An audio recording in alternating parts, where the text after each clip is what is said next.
From the time that I was very young, even as a small boy, I remember having a lot of fear and anxiety about money. There was something about money that made me afraid and uncertain. Later, when I grew up and started a family, I started to pray that God would send men into my life to teach me the truth about money that I did not know. That was when Ray Poteet and Nelson Nash came into my life, and I learned about the infinite banking concept. This whole company and this website and the podcast and the video series and everything is all about the love affair that I have been having with infinite banking since that time. So click the links, follow us on Instagram and Facebook, check out the podcast, check out the video course, and welcome to Duryea Financial. So glad you're here.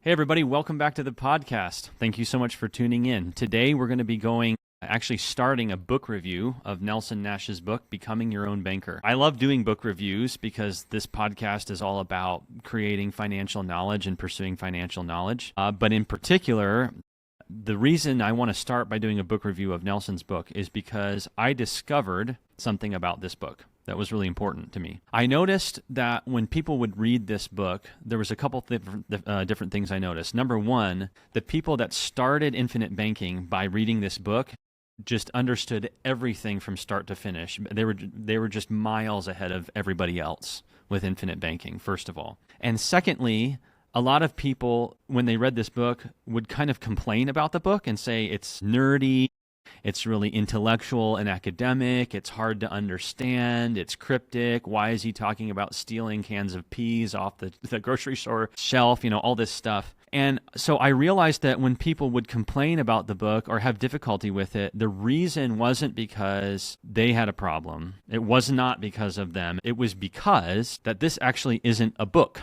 It's a workbook. And this book is designed to have somebody kind of go through it with you. Sort of like Jesus says, you take my yoke upon you. Jesus is on one side of the yoke and you're on the other one.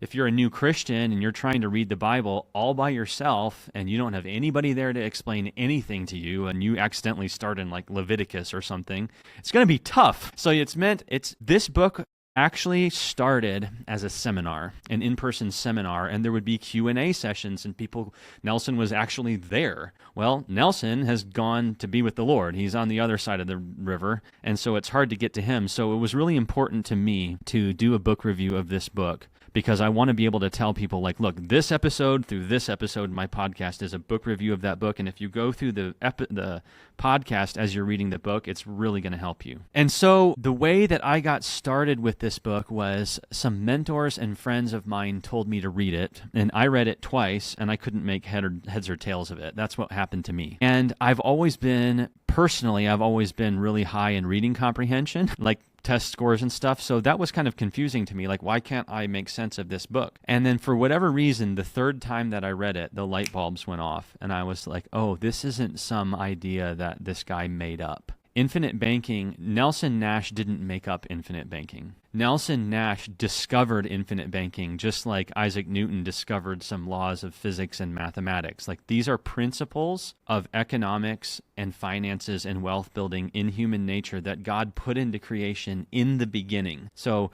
the principles that are in this book are principles that can be no other way. And particularly, it's the principles of banking and how banking is sort of the one business that is involved in every other business. So no business in the world can operate without banking, without a banker. And really, all of capitalism exists to make bankers rich. That's really a lot of what capitalism is about. And that's the way that it has to be. And if it isn't that way, if the bankers aren't doing well, nobody does well. So when bankers are not doing well, it's called 2008. Nelson says on the first page of this book, page 3, he says that Becoming Your Own Banker, the infinite banking concept, is a text for a 10-hour course of instruction about the power of dividend-paying whole life insurance. Now, I love that opening sentence because Nelson is so careful with his words. For any of you who know Dr. Jordan Peterson likes to say, I choose my words very, very, very carefully. Nelson Nash is the same way. So when people read that opening line, I'm going to read it again. And I'm just going to ask you to pay close attention to the opening line of this book, because it tells you what the whole rest of the book is about. As a side note, this is a fun side note, but I'm going to make it anyway. My favorite book in the Bible has always been the book of Revelation. And the very first sentence of the book of Revelation tells you what the whole book is about. It says, the revelation of Jesus Christ. The whole thing is about Jesus. Now, most Christians, when you ask them about Revelation, you would think that the first sentence said, the revelation of the latter days. That's not what it says. It's the revelation of Jesus Christ. So I'm going to read the opening sentence of Nelson's book again, and I want to just pay attention very closely to every word. Becoming your own banker. The infinite banking concept is a text for a 10-hour course of instruction. See how it's a workbook and not just a book? Instruction about the power of dividend-paying whole life insurance. Almost everybody who reads that opening line, they go, oh, this is about life insurance.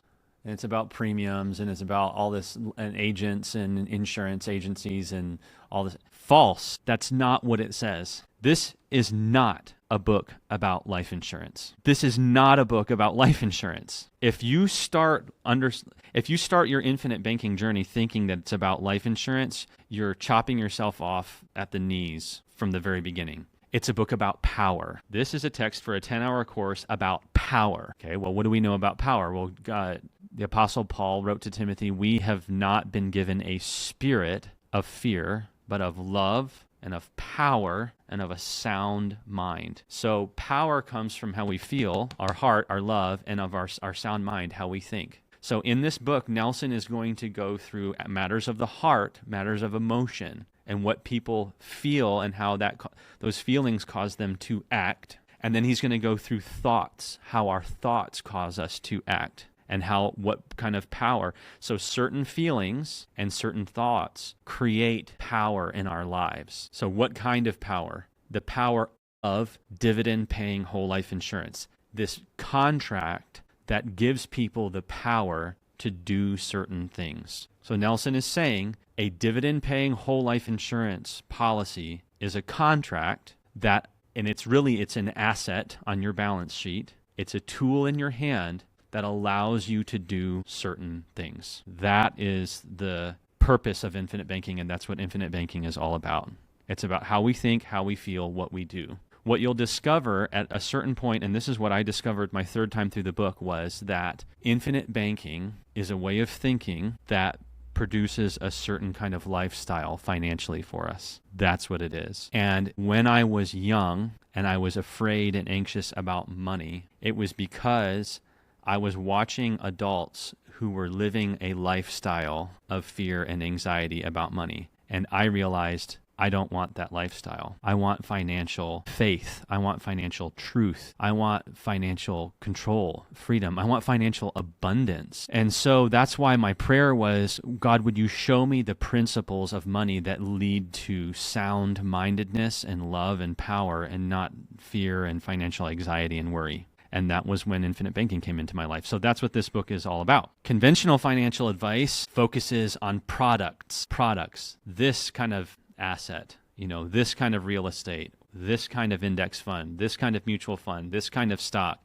this kind of future, this kind of option. It's all about what products can do for you. So all conventional financial counsel is about, this is what this product can do for you. So again, if you think that infinite banking is all about, this is what life insurance will do for me if I buy it, again, you're going to be chopped off at the knees from the beginning. That's not what it's about.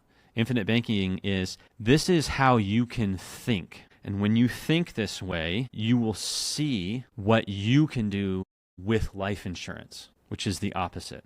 Moving on to the next sentence in the book. We're still on page 3. It is not a sales tool for life insurance agents. I'll get into that in another place because I have a lot of thoughts on that. Infinite banking is education, knowledge, thinking, remember, the way we think, that the life insurance industry should have taught during the last 200 years. Unfortunately, the industry has concentrated on the death benefit qualities of the contract and has neglected to adequately describe the financing capabilities that it presents for the policy owners. So the life insurance industry has been, okay, You pay a premium and then you get a death benefit later. And all of us are conditioned to think that way about life insurance. And Nelson says they shouldn't have been talking about that the whole time.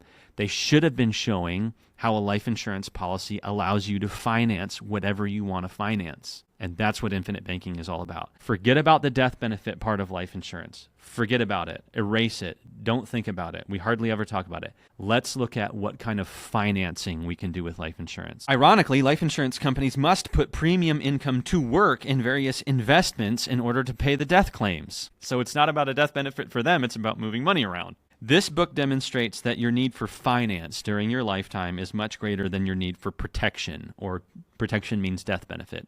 Nelson says you need a way to do cash flow and buy stuff and finance stuff and make stuff happen. That's what you need. And you need that way more than you need a death benefit. Again, thinking. That's the way of thinking with infinite banking. I need to use this today, and I need to use it tomorrow, and I need to use it next week for when my kids need, braces for their teeth, and I need it next month when I want to finance that real estate investment, and I need it right now for my line of credit for my company. And I need it right now because I need to buy a new vehicle for my wife, and I need it right now. Again, that's what infinite banking is all about. He says, if you solve for your need for finance with whole life insurance, you will end up with more life insurance than the companies ever would have issued on you. So ironically, if you forget about the death benefit, what he's saying is you end up getting more death benefit than they ever would have given you, which is awesome, because it leaves a giant legacy to your family. So funny thing, when you don't just leave your policy to rot, but when you use it all the time, it actually gets better and better and better, and it makes your legacy bigger and bigger and bigger too. So not only does it present financing capabilities now that are incredible, but it also makes the death benefit way bigger than it would have been, which is also really cool. It says, a lot of people are familiar with the fact that you can borrow from a whole life policy, but because of how little premiums they pay, there is little access to money to finance major items, yet the need for financing is extensive. So what he's saying there is most people, and this is one of the biggest hurdles in infinite banking, most people think, okay, premium is not good. I want to make that as small as possible, and therefore the cash in the policy is as small as possible, and therefore they never have enough cash value in their policy to finance a major item. So Nelson's saying, what if you made your premiums as big as possible, which is the total opposite way of thinking than we've ever been taught.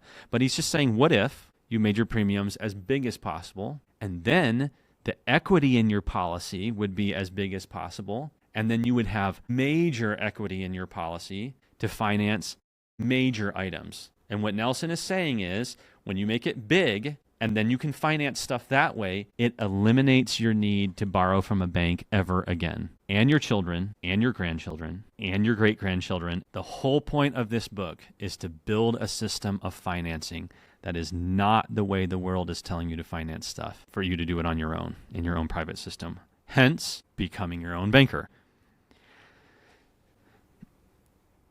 The fact that the principles have been there all along and no one taught them to me makes me rather angry. Why didn't anybody teach me this? Nelson says, if I had known them earlier on, life would have been much simpler and much more profitable. Someone should have recognized them and taught them to me long ago, but this didn't take place because of the mindset that predominates in the entire financial world. I wish I had known about this sooner. That's what he's saying. I've heard so many people say that.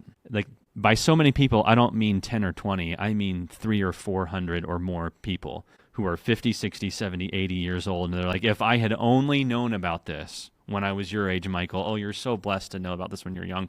And I found out about this when I was 26 years old. And I'm thinking, I wish I had found about this when I was born, like my kids. Because my kids have policies on them already from the time that they were born. And I'm like, I wish, they're 27 years ahead of me on this, or 26 years ahead of me on this. But God redeems the time. He restores the years that the locust has eaten, so we don't worry about that either. The whole idea of infinite banking is to recapture the interest that one is paying to banks and finance companies for the major items that we need during a lifetime, such as automobiles, major appliances, education, homes, investment opportunities, business equipment, business expenses, inventory, etc. Now, the next sentence is incredibly important, because another conditioning that we have is we automatically assume every single time you see someone like me on Instagram or Facebook or LinkedIn or YouTube or a podcast or in person, and I come up to you and my hat says Duryea Financial, and oh my gosh, this guy wants me to invest in something. What does Nelson say? This book is not about investments of any kind. I have no investment opportunity for you. Zero. Infinite banking is not about investments of any kind at all. It is about how we finance the things of life, which can certainly include investments. It's actually illegal for me to present life insurance as an investment because it's not. Whole life insurance is a financing tool. It is a banking tool. A checking account is not an investment. A savings account is not an investment. A CD is not an investment. It's a banking tool. So is a whole life insurance policy. It is a financing tool that exists on your balance sheet, not as an investment asset, but as a liquid cash asset to be used for banking, cash, storage of liquid equity. Infinite banking is not about rates of return. That's the other thing that people are so immediately, when people start talking to me, like, oh, this guy's going to try to sell me on some kind of rate of return that he can get me. I can get you 14%, 18%, 30%, 60% return on your investments. Nope. It is nothing that I'm going to talk about anywhere on this website or this podcast or on any of my content is going to talk about rates of return.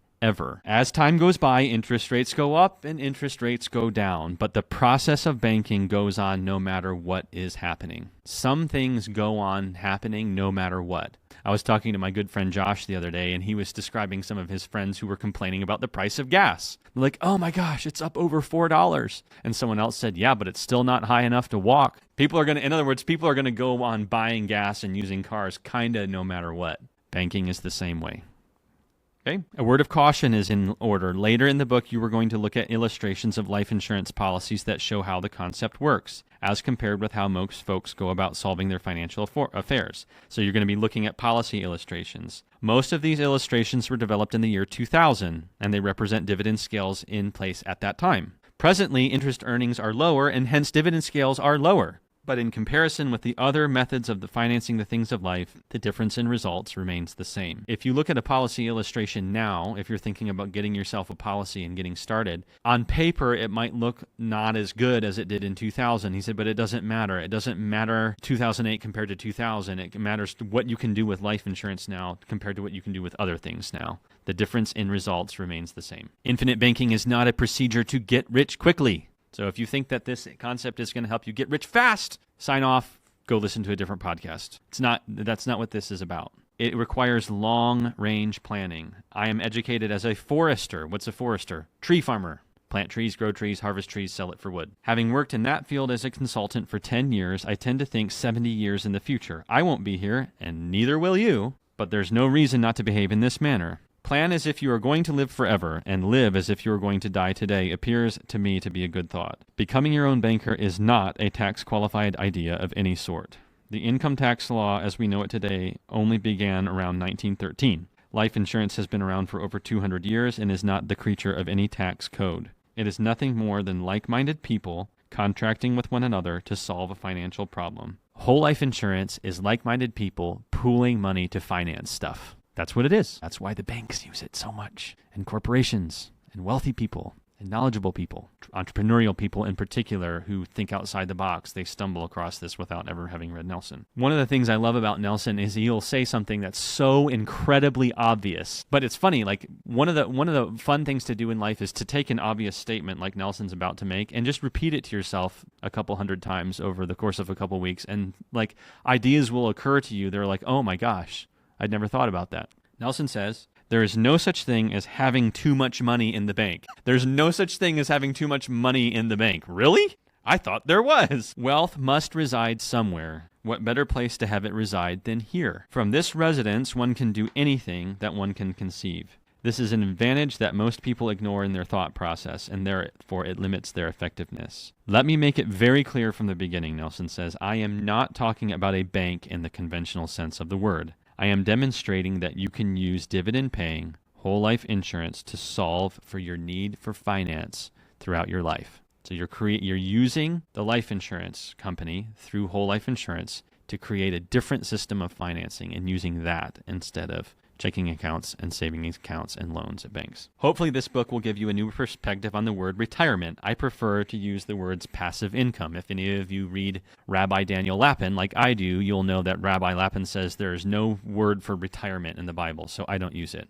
I don't either. Passive income is money coming in that you can count on and you don't have to do anything to earn it at that time. I love this next sentence. I have thought about this next sentence for almost 10 years now. And the more I think about it, the more true it's become for me. Nelson says, study the policy illustrations very carefully, and you will see that very high premium, dividend-paying whole life insurance is the ultimate vehicle to produce passive income. This is a guy that was trained in forestry and real estate investments, a professional real estate investor, a professional tree farmer, and basically a professional Austrian economist. And he's saying, I've never seen a way anywhere that's more effective at producing reliable, durable, permanent, tax-free passive income than becoming your own banker. Again, not the policies by themselves, the way of thinking. This is a major paradigm shift for almost everyone. It will require several thorough readings for a full understanding of its message. Several is an understatement.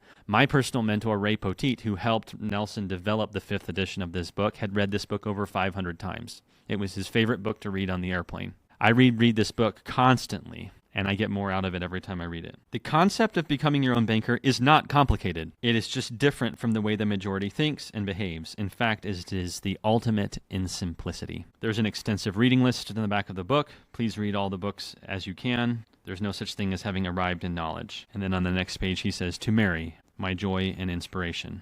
That's his wife. And I think one thing you'll find about infinite banking, it is all about family. I think one of the big conclusions for me after almost 10 years of doing this is probably the best investment in the world, financial investment in the world, is called Family, family. And that's why he puts his wife's name there on the next page. So that's our conclusion of this episode of the introduction to becoming your own banker. Keep following the episodes as we go through this book review of Nelson Nash's book. Follow us on Instagram. Follow us on Facebook. That's a great way to support the work that we're doing. And man, give me a call or schedule a meeting with me or someone on my team. We'd love to talk to you. Take care. God bless.